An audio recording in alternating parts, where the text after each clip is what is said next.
Hello, welcome to Unicorn Princess Tarot. So, ito yung reading natin for air sign, Gemini, Libra, and Aquarius. Take only what resonates for those of you na gustong mag-avail ng mga products namin and of course mag-avail or mag-book ng reading. These are the details for that.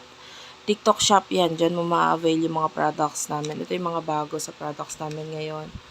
Pang-attract ng swerte yan and also protection na rin.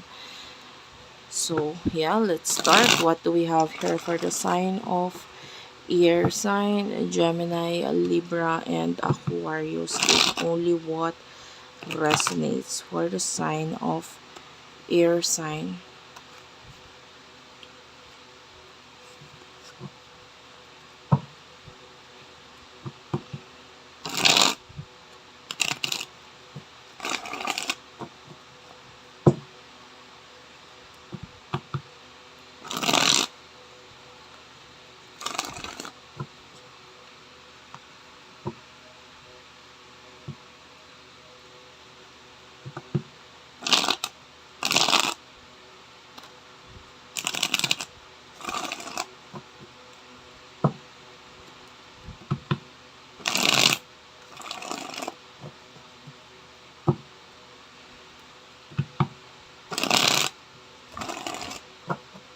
Okay, main energy. Sana mag-comment kayo dyan sa baba. Kahit po heart-heart lang, smileys, malaking bagay yun sa akin. Oh, you are, very much spiritual person. Pagaling mo talaga. Pagdating sa usaping spiritual, nakita tayo ng success with regards to that. Yung iba sa inyo, you could also be a tarot reader. Or yung iba naman,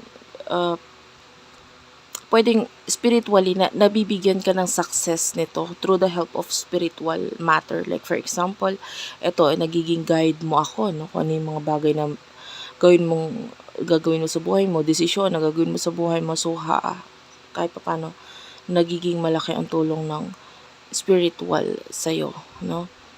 And some of you, it could be, your angel guides could be helping you.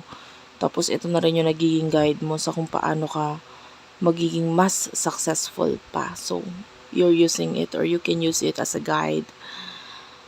And nakakita tayo ng mga problems sa'yo, of course. The devil is here, Capricorn energy. Maybe may mga bagay regarding work, career, or financial na nagbibigay ng problema sa'yo ngayon. Pero nakakita tayo ng support, tulong, at may mga tao sa paligid mo na they are always there for you. May mga times lang talaga na mataas ang ego mo, you don't want to ask for help, or ayaw mo gumawa ng something like maybe alam mo itong taong to, it can help you but you're not doing anything para lumapit sa kanya or what. So may mga ganun, mataas na pride or ego. But I can see support at saka kayang mag-provide or magbigay ng tulong sa'yo dun. But you have hesitations, no? May mga hesitations ka. So who is this person that you're dealing with? Pagdating sa person na kakonect mo, sino tong person na kakonect mo for the sign of air sign, Gemini, Libra, Aquarius. Person na kakonect mo for air sign, Gemini, Libra, Aquarius. Person na kakonect mo, air sign, Gemini, Libra, and Aquarius.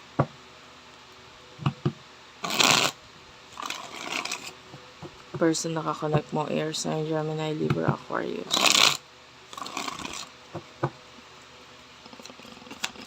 Okay. Okay, person na kakonect mo, you do have here the Two of Swords, the Two of Pentacles. Financially, pwedeng problemado din ng taong to.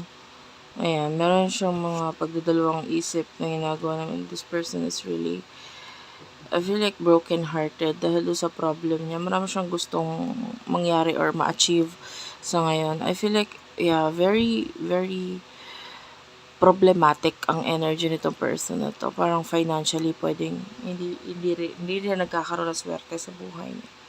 And I feel like But there could be an ending na nangyayari sa inyong dalawa. Pero nagiging wishy-washy pagdating sa paggawa ng decision or sa mga pwedeng nagkakaroon ng pag-uusap sa inyo nitong person na to. Pero sa mga sinasabi niya, pwedeng pabago-bago. Hindi niya rin alam kung anong gusto niyang mangyari. It's like this person,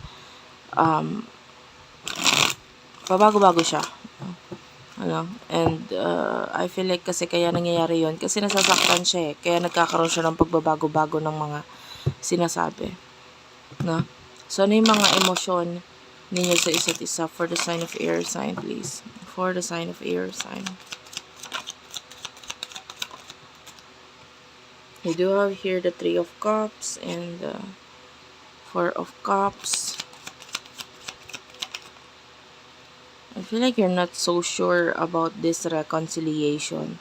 Pero to person na to, naghihintay siya. I feel like one of you or both of you pwedeng may options pagdating sa love or connections. But with the temperance, as much as possible, tinatry niya yung best niya na maging, parang maghintay lang at wag magmadali pagdating sa bagay na ito. You see this, I can see a friend, I don't know, maybe there's a friend na iniisip mo ngayon. And this friend could be younger than you or younger than the person na kakonect mo. Pero nakikita natin ito as someone na you want to accept the connection or the love from this friend, or I don't know, may parang nakukuha kong energy na ganun, parang gusto mo to person to, gusto mo siyang i-accept sa buhay mo, but there's problem pagdating sa kung paano mo gagawin yon, paano mo i-accept.